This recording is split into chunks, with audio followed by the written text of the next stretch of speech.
cette fois-ci pour aborder l'actualité au Cameroun et principalement dans les régions du nord-ouest et du sud-ouest. Vous savez qu'il y a encore des tensions assez fortes là-bas entre les séparatistes et les forces gouvernementales. Un mot là-dessus? Vous savez,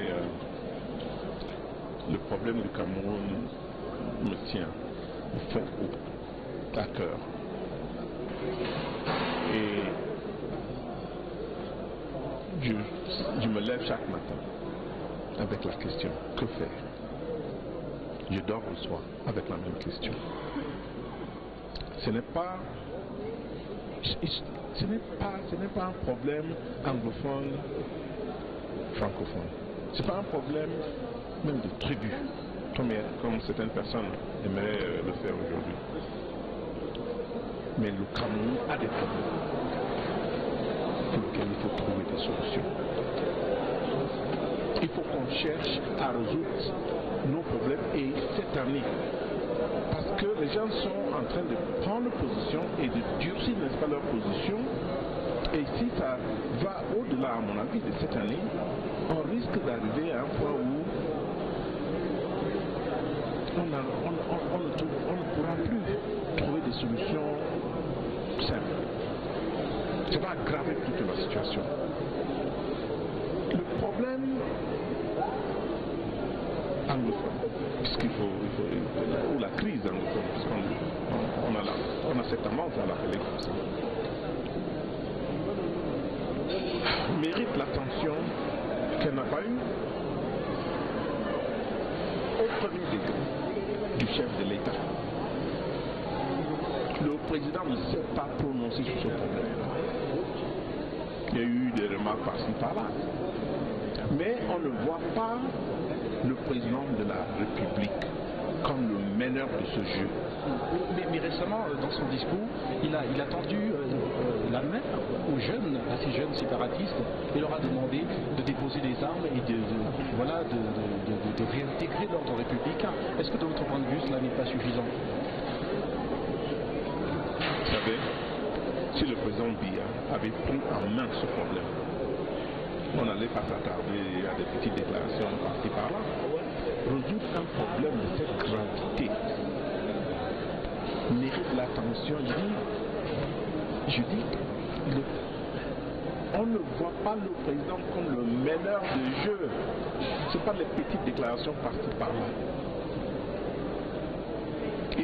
Il y a des choses, il y a des actes à poser que ce président n'a pas posé. Il ne faut pas se voiler la face, il ne faut pas tourner en rond. Le président vient pour résoudre ce problème. Moi, je parle aux ambassadeurs, je parle aux Camerounais anglophones qui se posent la question tous les jours. Pourquoi ça traîne? Pourquoi ça traîne? Et quand ça, au fur et à mesure que on ne trouve pas de solution à ce problème, c'est comme ça que tu vois, les positions deviennent de plus en plus dures. Et justement, vous dites que le président Biya peut résoudre le problème, et l'on se demande quelle est la solution, alors quelles sont les solutions qu'il doit appliquer aujourd'hui pour résoudre le problème. Il le sait, je suis convaincu qu'il le sait. Il le sait. Est-ce qu'on a eu un véritable débat sur ce qui a provoqué ce problème? Est-ce que du côté francophone, les gens ont compris ce qui a pu pousser une partie de notre population au point où ils préfèrent prendre les armes sachant qu'ils vont mourir? Tous ces jeunes-là qui ont pris des armes, qu'est-ce qu'ils peuvent face à une armée nationale? Ils vont libérer leur partie du pays comment? Ils sont aussi stupides qu'ils ne peuvent pas réfléchir. Mais s'ils l'ont fait, c'est parce qu'ils se trouvent dos au mur. Pas ceux-là, pas les jeunes là, qui sans emploi, qui ont des armes et qui s'amusent un peu dans cette partie du pays. Mais c'est les gens comme moi, les anglophones du Cameroun, qui croient encore en notre pays. Moi aujourd'hui, je n'ai aucun argument pour donner aux anglophones du Cameroun qui demandent, mais on voit les villages incendiés, on voit les jeunes qu'on est en train de liquider. Tous les jours maintenant, c'est des dizaines qui meurent. On voit nos gens qui sont au Nigeria. On voit des écoles qui ne marchent plus. Mais qu'est-ce que vous avez proposé comme solution aux commissions bilingues, à la commission d'intégration dans l'armée? C'est ça la solution? Vous savez, moi j'ai envie, je discute avec ces ambassadeurs et je ne suis pas d'accord avec eux, je leur dis avec insistance, je ne serai jamais un ambassadeur, ça ne veut rien dire. Mon père est né Camerounais, moi-même Camerounais, c'est ce que je veux garder le Cameroun, je veux que ce pays reste ensemble, mais pas avec ce qui se passe à Yaoundé. Pas avec ce qui se passe à Yaoundé. Et comme je vous le dis, je n'ai aucun argument à donner à ces enfants qui me posent, qui rétorquent à mes efforts. Qu'est-ce que vous nous proposez? Et qu'est-ce qui a provoqué? Ce qui a provoqué tout ça, c'est cette tendance. Et moi-même, je ne me rendais même pas compte de ce qu'on appelle, que les anglophones appellent aujourd'hui l'assimilation. Ils ont rejeté cela et ils ne voient rien qui pour contrecarrer, n'est-ce pas, cette tendance. Alors on va sortir par une autre question assez brûlante au Cameroun, la détention de Maurice Kamto et de 200 membres de son parti politique, le MRC. Alors vous, quelle est la lecture que vous faites autour de ces faits? C'est la même chose avec ce problème. Moi je crois qu'il faut un véritable débat dans notre pays. Ceux qui sont en train de vouloir tribaliser l'affaire, surtout après les élections et de Kamto, moi je crois que, croyez-moi, je suis Pendek Oka, c'est un ami. Kamto, c'est un ami. Tout ce monde-là, je les connais. C'est des gens qui adorent notre pays. C'est des gens qui veulent que ce pays avance. Kamto, c'est pas chibariste, il ne faut pas charrier. Les gens qui disent que les Bamileke ont soutenu, c'est tous les Bamileke qui soutiennent Kamto et donc ils veulent, c'est un truc tribal.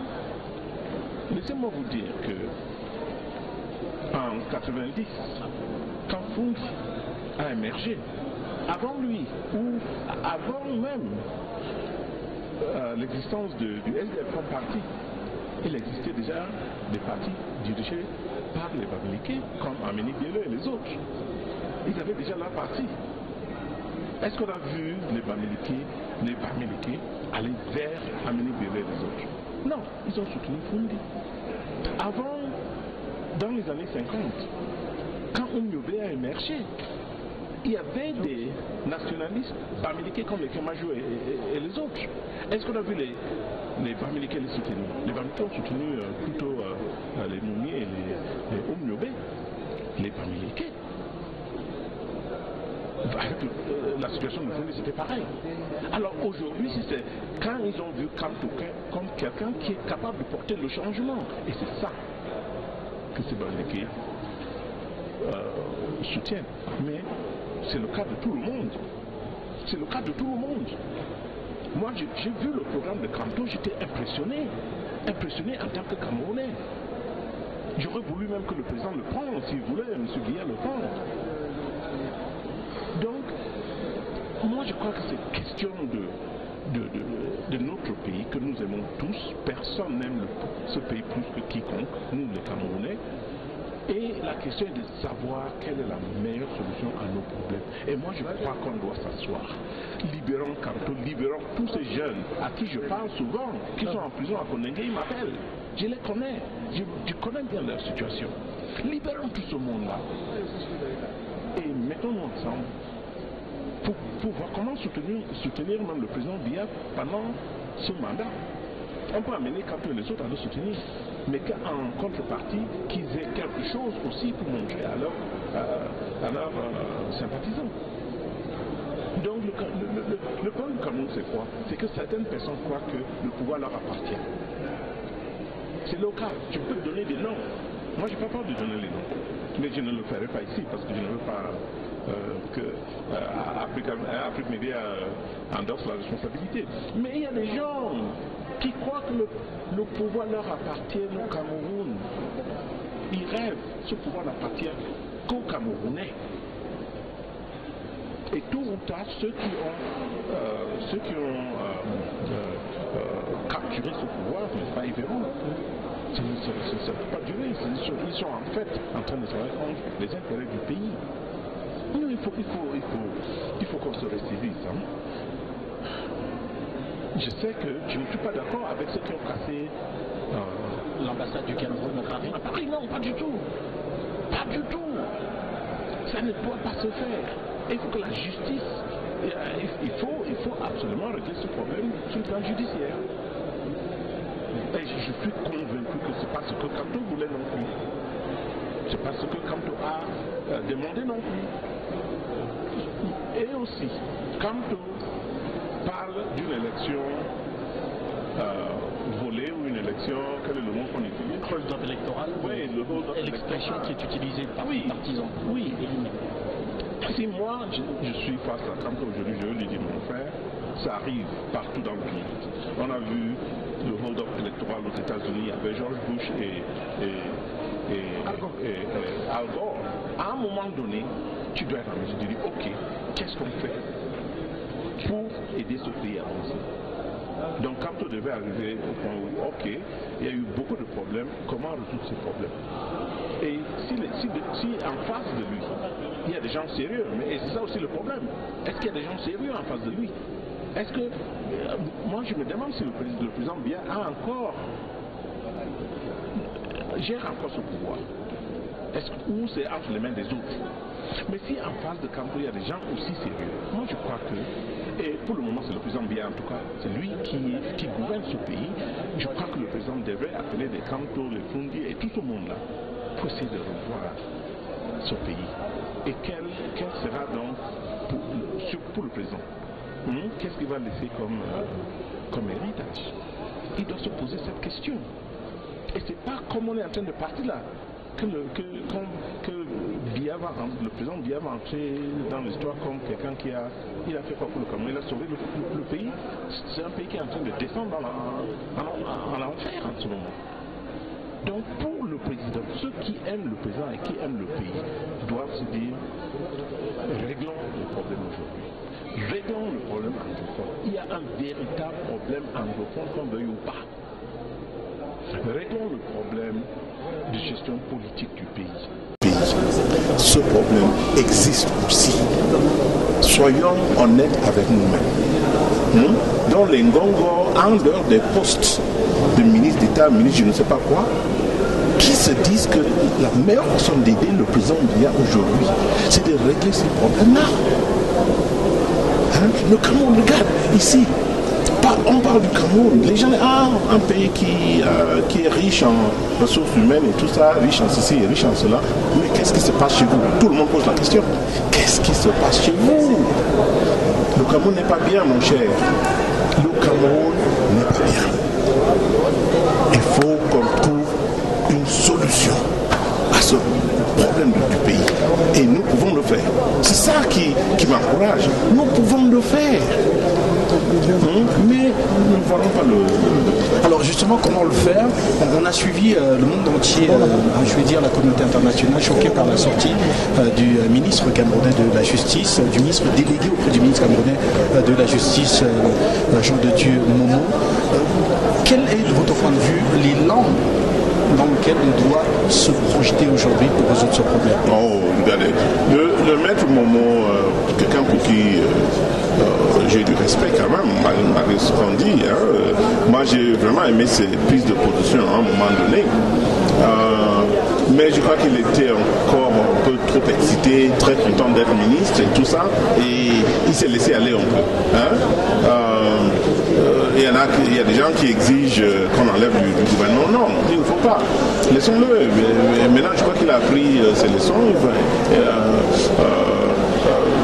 Il a provoqué, j'ai vu la réaction des Israéliens et évidemment les Américains aussi. Mais en fait, tout ça touche le fond du problème camerounais. Le fond du problème camerounais qui se repose sur des piliers de moralité,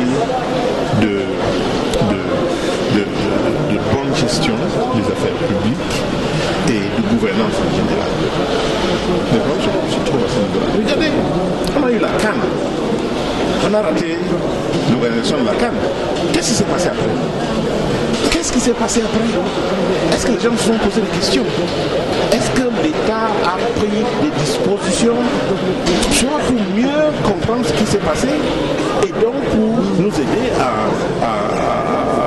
préparer la CAN dans 2 ans, 2021? Qu'est-ce qui s'est passé? Rien ne se dit.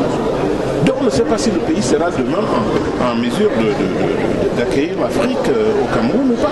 On ne sait pas. L'argent est passé où? Donc il y a des problèmes de fond qui existent chez nous. Et nous, c'est pour ça que je dis, nous, c'est avec l'honnêteté, l'amour du pays, l'amour de son prochain, qu'on va résoudre le problème. La tribalisation du problème ne va rien résoudre.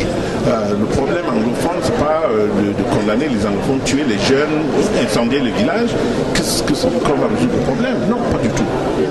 Merci Eric Didier, merci. Merci beaucoup. On vous souhaite bonne chance ici dans les couloirs de l'Union africaine. En tout cas, vous êtes là jusqu'à la félicitations pour Afrique Média. Toutes mes félicitations pour ce que vous faites. Merci beaucoup.